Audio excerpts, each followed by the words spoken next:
Hi everyone, in this video we are going to discuss hybrid electric vehicles, which are often referred to as HEVs, okay? Or some people just call them hybrids for short.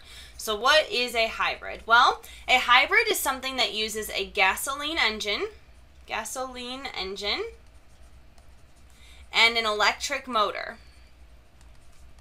So the electric motor is the part where we have the electron transfer. So that's what's tied into here with this whole module. And so when you think electric motor, hopefully you're thinking battery. So the easiest way to talk about HEVs or hybrids is just to look at a specific example. And let's start with one of the best ones, which is the Prius. Okay, and that is developed by Toyota. And there are four main components of the Prius that I want to highlight. And the first one is the most obvious one, is that the electric motor uses the battery to start the car. Okay, to start the car. So that's how we get it going. We start by using the battery in the same way you use a battery in an internal combustion engine. You use your battery to start your car. All right, so now for the Prius specifically, we know that the electric motor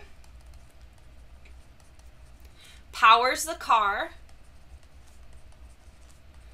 at low speeds. Okay, low speeds. So at low speeds, when you're going very, very slowly, so probably in the city, maybe around a parking lot, you are going to be using your electric motor, so your battery. Now, on the opposite of that is that your gasoline engine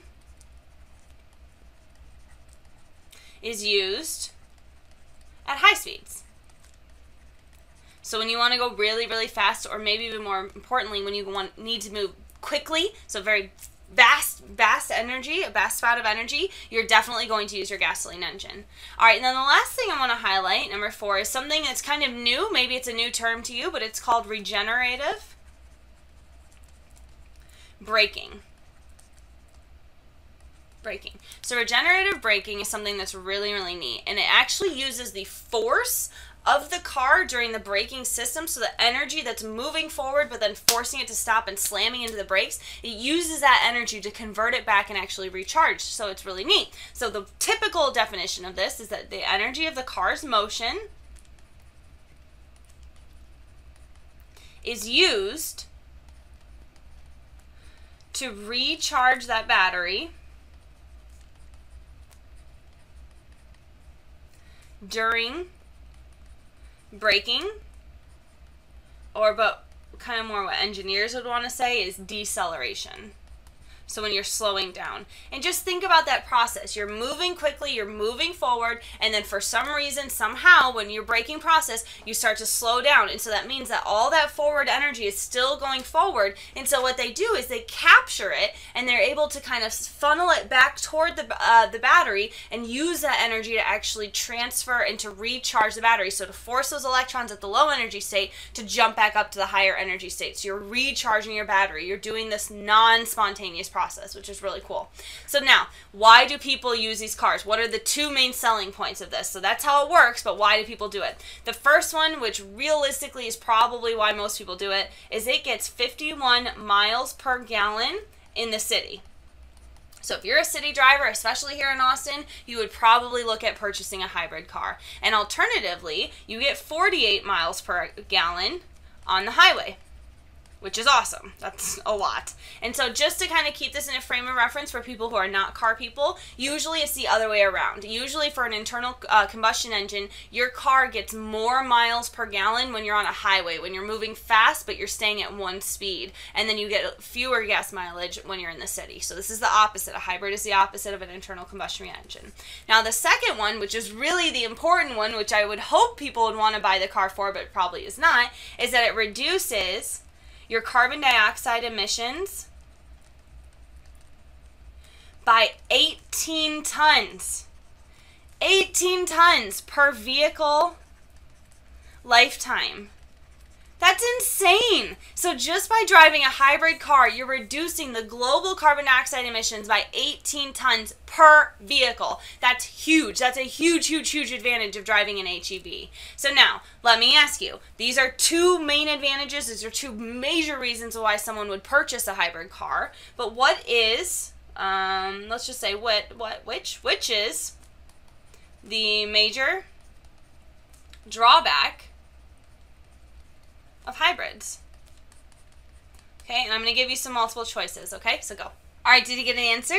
Hopefully you did, and the major drawback of hybrids is cost, okay? It's cost. It's the upfront cost of actually purchasing the vehicle. When someone is looking at two different cars that seem fairly equivalent, they're going to go with a car that is cheaper, okay? That is just an economically viable option, and that's usually what people do, okay? So it's cost. So until we can get the cost of these hybrid vehicles down to at least the same price of an internal combustion engine, they're just not going to be as popular. So let me kind of outline this for you. So let's compare two cars by Toyota. We'll look at the Prius, which is the hybrid, and then we'll look at the Camry.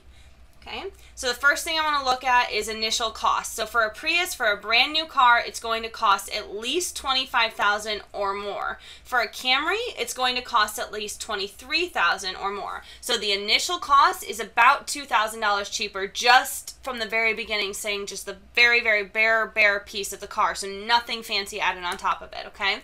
Now, miles per gallon.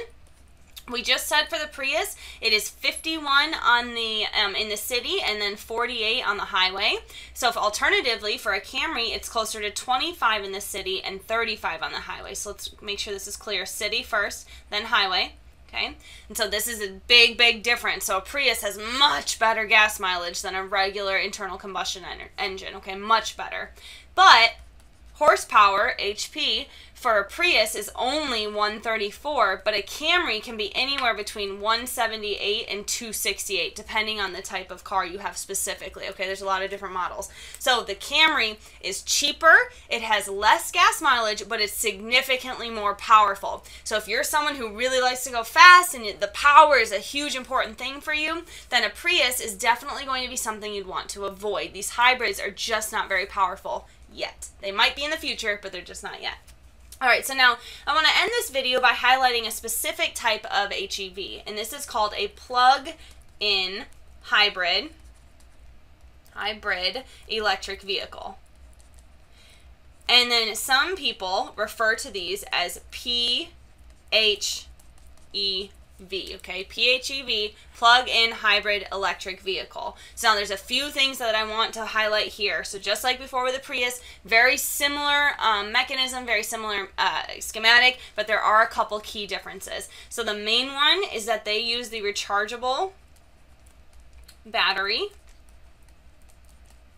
and this is for short distances.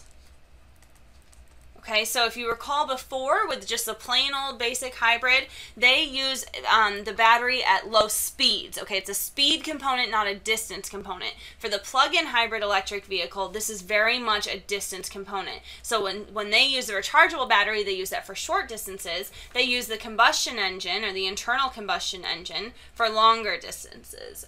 Combustion engine for long distances. Now, the big drawback, the major drawback, and this is huge, you cannot negate this, is that it costs about $18,000 more to create a PHEV compared to an internal combustion engine. So if you wanted to create the exact same car, but one is a plug-in and one is a regular old car, the plug-in is going to cost $18,000 more just to have the equivalent car. So that's a huge deterrent. I mean, I don't know about you, but a lot of people don't have just $18,000 sitting around that they can throw in for the exact same type of car. Okay, so it's a big deterrent. However, once you have the car purchased, it only costs 2 to 4 cents per mile, okay, for a plug-in hybrid electric vehicle. But for an internal combustion engine, it is anywhere between 8 to 10 cents per mile. Okay, so this is for a combustion engine, and the top one is for a plug-in. Okay, so once you've purchased the car, it's significantly cheaper to actually operate the hybrid, but you have to come up with that $18,000 originally. Now, who's actually using these cars? Who is using them? Well, there's two major components. It's either going to be Japan or the US. So now Japan, greater than 20% of their total cars in that country are these hybrid cars. For the US, we have 2.2% of our total cars are our hybrid cars. So that's not very much. But if you look relatively, that means in Japan they have about or greater than 1.5 million hybrid cars out on their roads, whereas for us, even though it's only 2.2%, that's about 2.2 million cars that we have. Okay, relatively. So that seems kind of surprising, but it are huge numbers for that, and it's very surprising when you get those. Okay, so how are we going to use these? How are we going to actually use hybrid electric cars? We're probably not. Okay, not in the near future. People just cannot afford them. So until we get the costs down, we are never, ever, ever going to be converting to this. So the two main things you want to end in here, we need to decrease the cost, and we need to improve the power. People want to cheaply drive fast, okay? That's the overall mission, and right now hybrids can't do that. Someday, maybe your children will be driving hybrids, or maybe they'll be even driving self-driving cars that are hybrids. Who knows? But eventually that's where we're going to be with hybrids, hopefully. Hopefully, maybe.